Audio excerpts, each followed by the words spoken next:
governo federal, já naquela época, financiava projetos só para português e matemática. Então você faça as suas contas, 70 para 2016.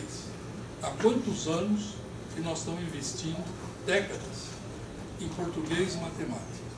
E avaliando só português e matemática. E não saímos do lugar.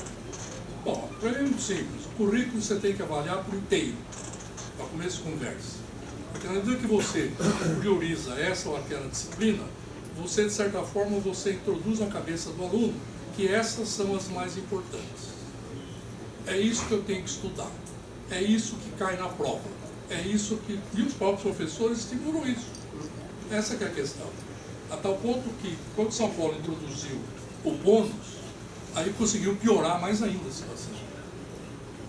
Conseguiu estabelecer dentro da escola um dissenso, um conflito permanente. Em algumas escolas eu presenciei um conflito com os funcionários. Porque como os funcionários recebem bônus, aquela escola ia mal, eles brigavam com os professores. Olha, eu não recebi bônus, o bônus está muito baixo, porque você é incompetente, tá vendo? Olha o resultado aí. Entendeu? Foi isso que aconteceu com essa figura de bônus.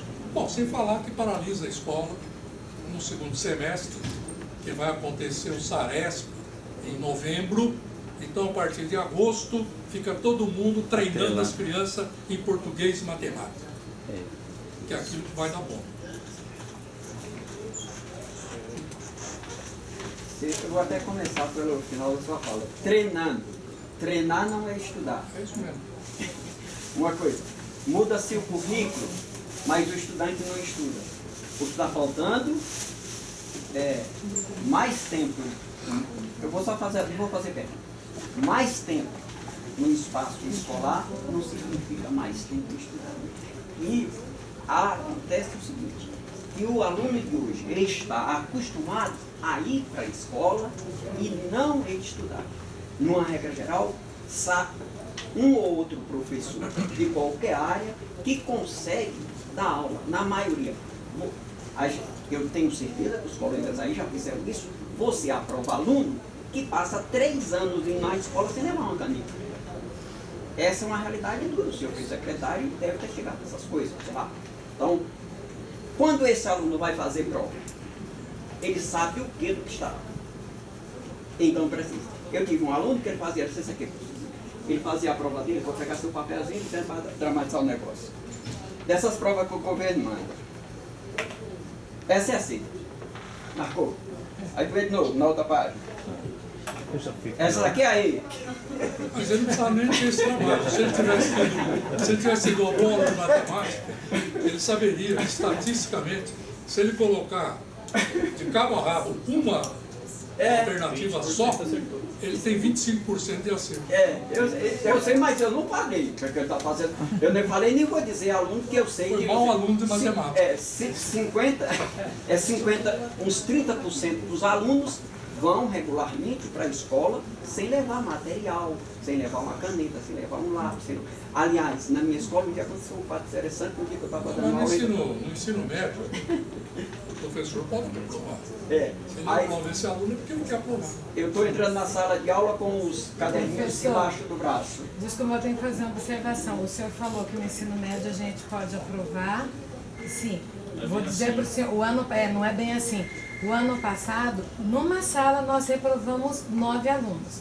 A vice-diretora, assistindo o conselho, virou e falou: vocês não vão reprovar mais não, né?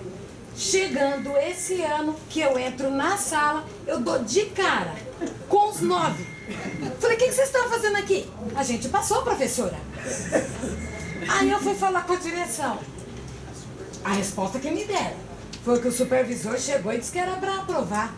Tanto que no conselho, ontem mesmo, quando disseram que ia reprovar um aluno, eu falei: gente, eu não vou reprovar, porque eu estou de saco cheio. Reprovo o aluno, chego aqui, eu dou de cara com o cidadão, rindo para mim, tipo, te enganei. Porque eles debocham da gente. Eles debocham. Mas a Secretaria Digital personificou a questão do capital, né? Você não tem mais o professor. Como que você vai provar como ficou aquela nota? Está diária, mas nós temos Secretaria Digital, qualquer coordenador entra lá e muda sua nota. Muda a nota. Deixa eu terminar a conclusão do negócio. Aí é o seguinte, isso que ela está fazendo, teoricamente, isso que o senhor disse é correto. Agora, na prática, acontece o que ela falou.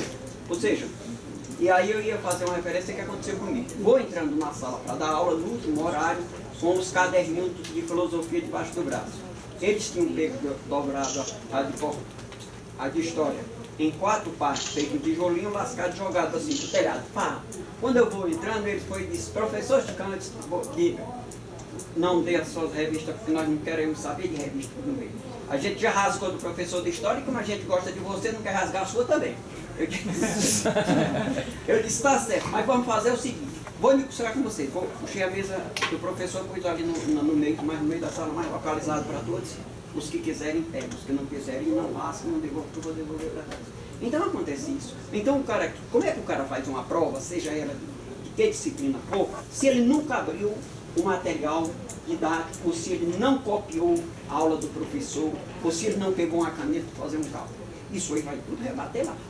E aí se cria os projetos, como o senhor disse, as reformas da educação, reforma para fazer o quê? Eu andei esse ano angustiado porque eu sou polêmico pra caramba com os diretores, com os coordenadores, com eles mesmos.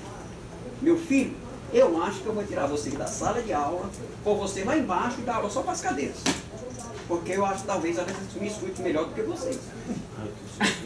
Provocação, mas tem que fazer.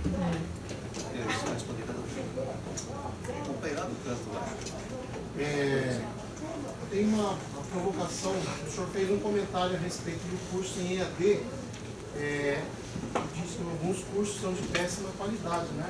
Então assim, eu me senti provocado porque eu fiz geografia à distância e eu passei no concurso do estado, em geografia também, graças a esse curso, graças ao aprendizado que eu tive durante o curso. Além do fato de eu gostar da geografia também, eu sempre gostei de mapas e outras coisas. Acho que o que pesou foi você gostar de geografia. Não, mas é o que eu estou falando. Mas a minha questão é a seguinte, com relação ao SARESP, que o senhor comentou, até alguns anos atrás, geografia, história e ciências também eram avaliados e haviam bons resultados nessas 3 disciplinas e foram retiradas do SARESP. E em 2008, quando introduziram essas postas desses caderninhos, introduziram também uma disciplina chamada DAC, disciplina de apoio curricular, que eu ministrei essa disciplina, e foi muito enriquecedor para os alunos tiveram um avanço significativo. Quando foi em 2011, o governo do estado tirou essa disciplina. Não foi o governo, fui eu. O senhor? Eu. Tá. Então, e outra disciplina que não era disciplina, na realidade era uma quantidade de aula que era retirada das outras disciplinas para isso. E em muitos lugares isso aí não funcionava. Nós tínhamos uma avaliação para mostrar. Agora, funcionando num outro lugar, tudo bem. Toda regra tem exceção. A minha pergunta era essa, por que as coisas que dão certo o governo tira e coloca outras? Mas não estavam dando certo. Você sabe qual era o IDEB, o IDESP, de 2011, 2012, 2013? Nunca atingiu 2%. 2%. Na escala de 0 a 10. Até 2013, o ensino médio em São Paulo era 1,8. Então não estava dando certo. Como não estava dando certo, aquela recuperação no contraturno, que foi outra malandragem que eu também tirei. E eu assumo a responsabilidade. Chegava no início do ano, a secretaria atribuía, a escola atribuía para alguns professores, geralmente aqueles mais bem relacionados com a direção, algumas aulas para recuperação. Aí a minha pergunta era a seguinte: mas no início do ano, você já sabe que vai ter aluno para recuperação? Ganhavam sem trabalhar. A verdade é essa. Acabamos. Teve uma chiadeira, teve gente que disse: na minha escola estava dando muito certo. Tudo bem, na tua estava, mas na grande maioria não estava. Porque você está recuperando o quê? Se as avaliações continuam mostrando os péssimos resultados. Olha, você quer outra contradição? Bônus. Sabe por que existe bônus? Para quem tem bom desempenho. Bancário tem bônus. Se ele vender não sei quantos produtos lá, bônus. Quem atua no mercado de ações, se conseguir vender, tem bônus.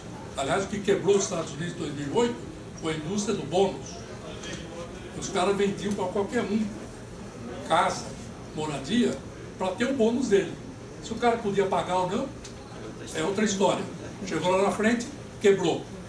Muito bem, agora eu te pergunto, como é que tem bônus numa rede estadual cujo resultado é esse? Qual foi o patrão de quê? Ora, transforma esse bônus em salário. Melhora o salário. Quem sabe você começa a ter um professor mais envolvido, você começa a atrair mais jovens para o magistério, porque o salário está melhorando. Agora fica com essa história de bônus. A Fazenda sempre foi contra o bônus. Todo ano a secretaria tinha que ir lá brigar. E a Fazenda dizia o que para nós? Mas como bônus? O ano passado a média foi 1,5. Esse ano a média é 1,6. Bônus? Mais uma pergunta só, gente. Nós vamos encerrar essa aqui, porque nós vamos fazer uma troca. Capelar e a última. Nós voltamos no debate com os nossos debatedores, perfeito? A minha questão não está relacionada ao bônus, acho que foi uma forma de eles amarrarem o professor ainda mais na sala de aula, né?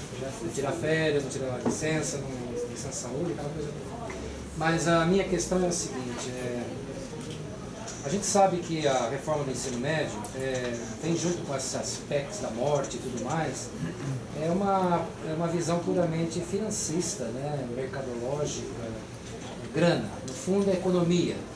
E que isso está se destinando pura e simplesmente para o público, que é público.